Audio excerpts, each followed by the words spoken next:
Hey friends, this is CA Kunjal Shah. Welcome to Quick Personal Finance Bites. Today we are going to discuss the hot topic stock markets are doing great.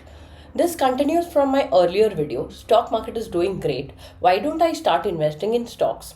I would suggest watching that for a refresher.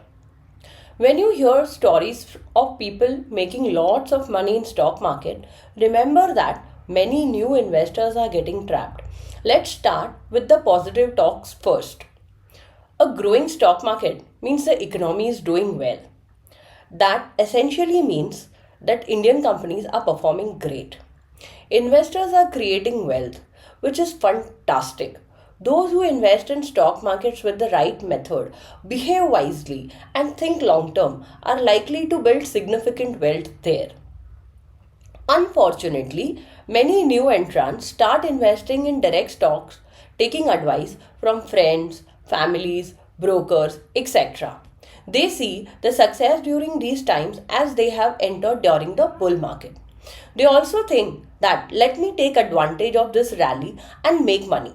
They want faster growth, thinking this is the right time. Last 40 years history says bull and bear market keep coming and going. History also says many new investors enter the bull market, see a lot of success.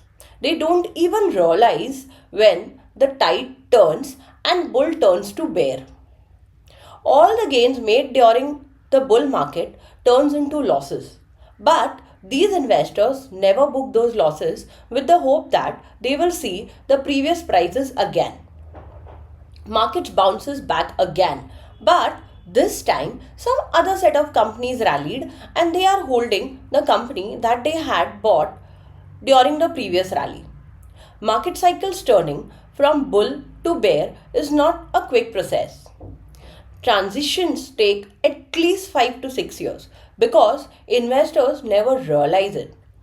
Investors don't even have an understanding of how much yearly rate of return they have got from their stock portfolios, as demat accounts just show the current and quantity value. What or who will tell them what they are doing, good or bad? We get shocked to know the yearly rate of returns these investors get from these portfolio, which is hardly in the range of 6 to 8% per annum. When the same person starts investing in equity mutual funds, they start expecting 12 to 15% per annum as now they have the clarity about their investments. If they realize it after 10 years, isn't it a costly financial mistake? So, how are you thinking about investing in equity markets? Think carefully and make some informed decisions. Share these insights with your friends and families to help them avoid costly financial mistakes. I will share more such experiences in this special series of Stock Markets Are Doing Great. Wish you a happy learning. Keep learning, keep simplifying. Thank you.